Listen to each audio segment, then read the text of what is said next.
Pre-production.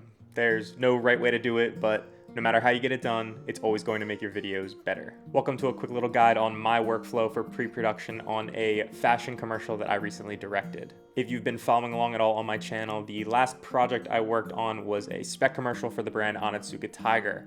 If you remember, the main actor was one of my buddies named Malcolm.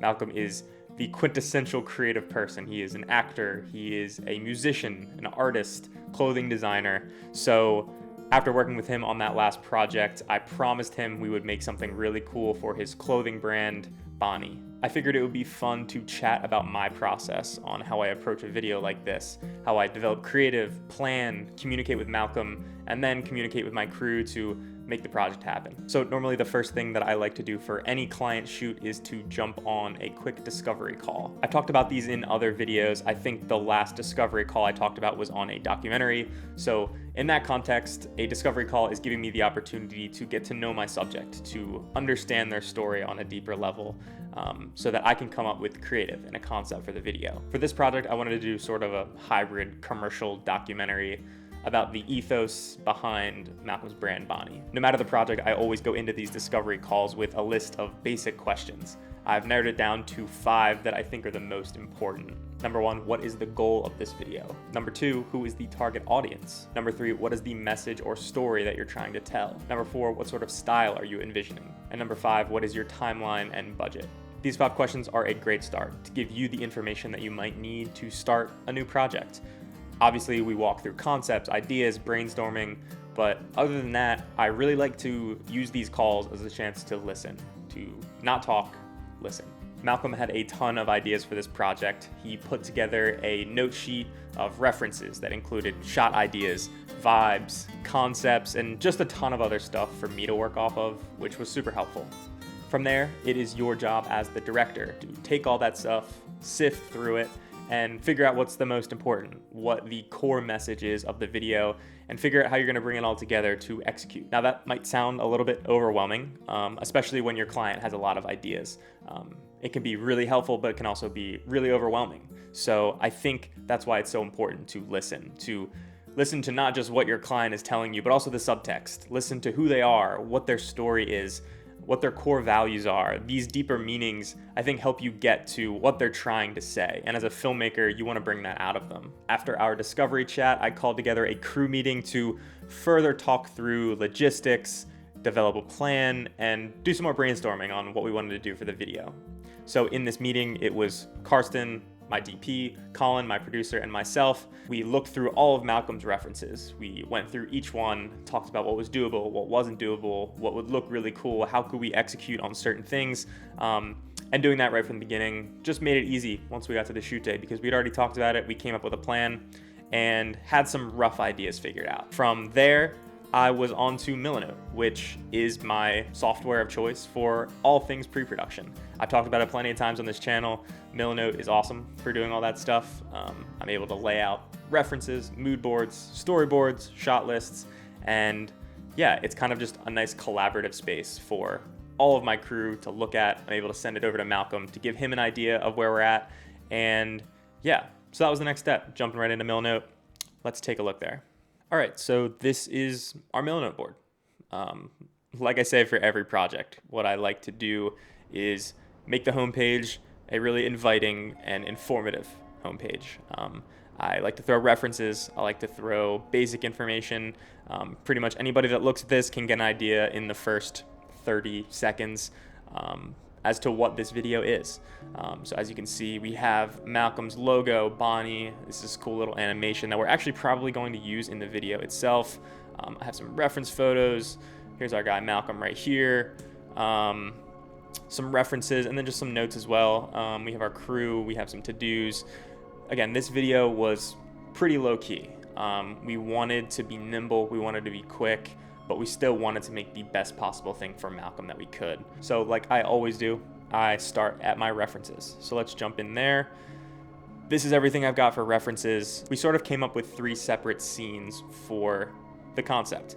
We had a backdrop, we had an outdoor scene, and then we had sort of this late night workshop office type scene. So I split those up into different little sections, and I have videos that apply to each of those. So as you can see for this backdrop session, this is kind of like a photo shoot that Malcolm's doing. We wanted to pull from high fashion, editorial type style stuff, lookbook stuff, anything that really just feels like clean aesthetic. So we have this ALD spot here. This was a really cool one. Sort of seeing this BTS, this ALD spot here was a really cool vibe. We loved this neutral kind of backdrop. This was the Nala running documentary that I helped work on with my buddy Danny. These were the like power portraits, and this is kind of another reference that we wanted to use, these like really strong portraits of Malcolm as he's, posing, modeling, doing his thing on the backdrop. Jumping over to the outdoor stuff, shout out to my boy Nick Brady. This was a really sick piece he did on his Instagram. It was just like a fun thing he shot outside. I didn't really have specific shot ideas for the outdoor stuff. I knew I wanted Malcolm to be outside with friends, hanging out after his photo shoot, to show kind of the collaborative piece of his brand. Bonnie means outcast in French, and their kind of mantra is we are all outcasts. So I wanted that collectivity to be shown in this outdoor scene where him and his friends are just coming together. So these two clips here, these are more just for vibes, to show you kind of this like sunsetty blue hour, kind of relaxed, fun-loving energy that we're kind of displaying here. As for the workshop stuff, I pulled a lot of references from the extremely popular YouTuber Gawks. He is an artist, but also a filmmaker, and he has some really, really crazy work. He does a lot of these really cool POV shots, which we wanted to do. Malcolm designs everything on his iPad, so we wanted to try and hook up an Apple Pencil and do something similar to this sketch kind of sequence that Gawks did. Bringing all that together, these are all the references. And yeah, after that, getting into the mood board, again, just taking a lot of the shots that I liked and throwing them into one page.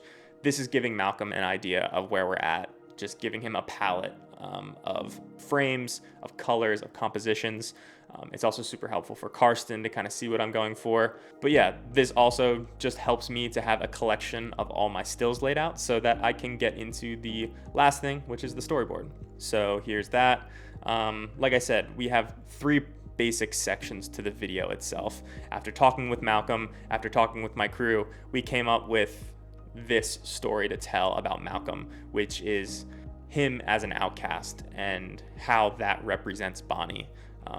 He is a creative, he is an artist. We wanted some sort of interview to drive the entire piece while he starts on this backdrop kind of vibe.